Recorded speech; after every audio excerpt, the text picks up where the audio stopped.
रामपुर गांव के जंगल में नीम के बड़े से पेड़ पर एक छोटी चिड़िया रहती है। वो बहुत भोली होती है। हर दिन वो सुबह सवेरे अपने घोंसले से निकलकर दाना ढूंढने जाती। अरे वाह, आज तो मैंने बहुत सारा दाना जमा कर लिया है।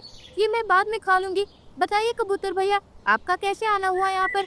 अरे चिड़िया मैं नदी किनारे अंगूर खाने जा रहा था, तो सोचा आपको भी बता दूं। अच्छा किया कबूतर भैया, मुझे खट्टे मीठे अंगूर खाना बहुत पसंद है। बस आप 2 मिनट रुके, मैं जल्दी से जाती हूँ और अपना दाना छुपाने के लिए कुछ पत्ते लेकर आती हूँ। फिर हम दोनों साथ में चलेंगे। तो ऐसे बोलकर रानो चिड़िया जल्दी से जाती है और पत्ते लाकर अपना दाना छुपा लेती है। चलिए कबूतर भैया, अब मैंने अपना दाना छुपा लिया है, तो अब हम अंगूर खाने चलते हैं। तो ऐसे बोलकर वो दोनों वहाँ से चले जाते हैं और नदी किनारे आ जाते हैं। रानो चिड़िया के जाते ही उसके घोंसले पर कालू कौवा आता है और पत्ते हटाकर उसका जमा किया हुआ सारा दाना चुरा लेता है। अरे लो गौरी, ये मजेदार दाना खाओ, मैं उस छोटी चिड़िया के घोंसले से चुरा कर लाया हूँ। अरे वाह कालू जी, अच्छा किया जो आपने उस छोटी चिड़िया का दाना चुरा लिया। और वैसे भी जब तक वो भोली चिड़िया यहाँ है, हमें दाना ढूंढने की कोई जरूरत नहीं है। तो ऐसे बोलकर वो दोनों पति पत्नी हंसते हुए वो दाना खा लेते हैं। अब तो ये उनके हर रोज का काम बन जाता है। जैसे ही रानो चिड़िया अपने घोंसले से दूर जाती, वो कभी उसका दाना चुरा कर खा जाते। ऐसे कुछ वक्त गुजर जाता है और रानो चिड़िया एक अंडा देती है। वो तो बहुत परेशान होती है, क्योंकि उसे ये डर होता है कि कहीं उसके दाने की तरह कोई उसका अंडा चोरी करके ना ले जाए। अब तो मुझे हर वक्त अपने घोंसले के पास ही रहना होगा, वरना वो चोर दाने की तरह मेरा अंडा भी चोरी करके ले जाएगा। एक दफा वो चोर मेरे हाथ लग जाए, फिर मैं उसे छोड़ूंगी नहीं। तो ऐसे कुछ दिन और गुजर जाते हैं और रानो चिड़िया के अंडे से एक प्यारी सी चिड़िया निकलती है। वो तो बहुत खुश होती है। अरे चिड़िया बहन, आपकी बेटी तो बहुत प्यारी है और होशियार भी। अब देखना, कोई भी आपके घोंसले से चोरी नहीं कर पाएगा। हाँ कबूतर भैया, उस चोर ने मेरी मेहनत का बहुत दाना खा लिया। अब वो कभी भी मेरे घोंसले से दाना नहीं ले जा पाएगा, क्योंकि जब मैं दाना ढूंढने जाऊंगी तो मेरी बेटी घोंसले की रखवाली करेगी। तो ऐसे कबूतर मुबारकबाद देकर अपने घर आ जाता है। अगला दिन हो जाता है। रानो चिड़िया दाना ढूंढने चली जाती है और गुड़िया घोंसले में बैठी होती है। ये देखकर तो कभी बहुत परेशान होते हैं। अरे गौरी, अब हम उस छोटी चिड़िया के घोंसले से चोरी कैसे करेंगे? उसके घोंसले में तो उसकी बेटी बैठी है। अरे हाँ कालू जी, ये चिड़िया की बेटी तो हमारे लिए मुसीबत बन गई।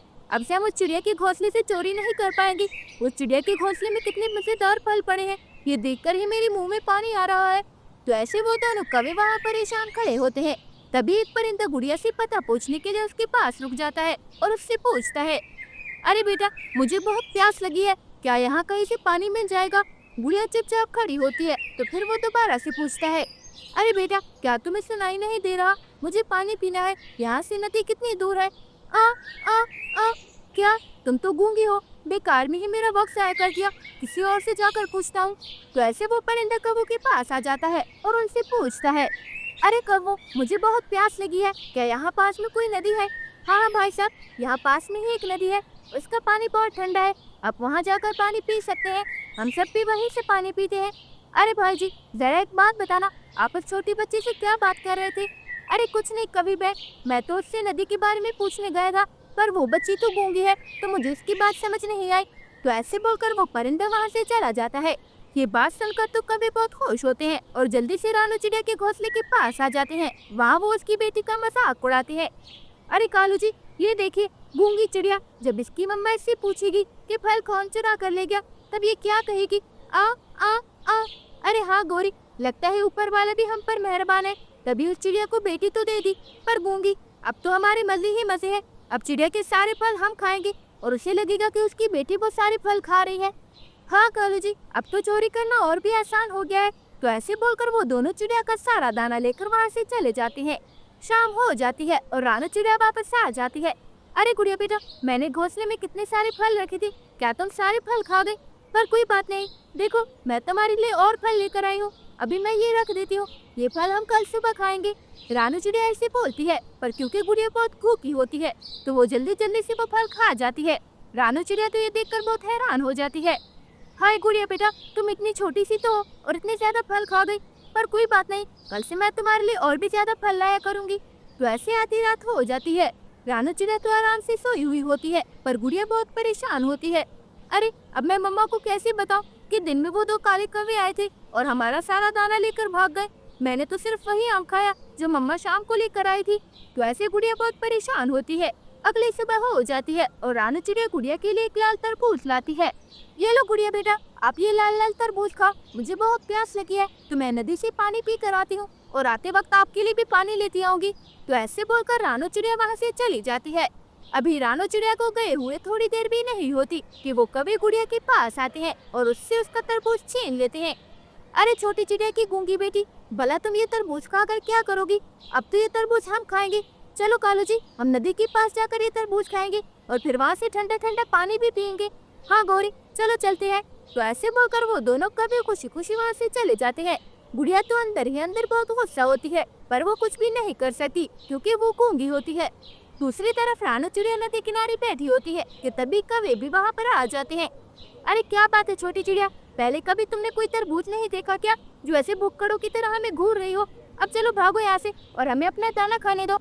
अरे नहीं नहीं गौरी भाई, वो मैं अपनी बेटी के लिए पानी लेकर जाना चाहती हूँ, पर मैं मटका लाना भूल गई। तो क्या आप मुझे अपने तरबूज का छिलका देंगी ताकि मैं अपनी बेटी के लिए पानी ले जा सकूं? अच्छा, अगर ऐसी बात है तो तुम थोड़ी देर रुको, हम ये तरबूज खाकर इसका छिलका तुम्हें दे देंगे। वैसे चिड़िया, एक बात बताओ, तुम्हारी बेटी बोलती है क्या? हाँ हाँ, क्यों नहीं बोलती, गूंगी थोड़ी ना है। अच्छा तो ये बताओ कि पहली बात तुम्हारी बेटी ने तुमसे क्या बोला था? गोरी कौवे की बातें सुनकर तो रानू चिड़िया बहुत परेशान हो जाती है और उनसे बिना कुछ बोले ही जल्दी से गुड़िया के पास आ जाती है और उससे बोलती है, अरे गुड़िया बेटा जल्दी करो, अब जल्दी से मुझे मम्मा कहकर पुकारो, आपने अभी तक मुझे मम्मा कहकर नहीं पुकारा। आ आ आ अरे गुड़िया बेटा, ये तुम क्या बोल रही हो, मुझे कुछ भी समझ नहीं आ रहा, साफ साफ बोलो। तो ऐसे रानू चिड़िया उससे बार बार बोलती है, पर गुड़िया कुछ भी नहीं बोल पाती। तो रानू चिड़िया बहुत परेशान हो जाती है। हे ऊपर वाले, मेरी बेटी तो सच में गूंगी है।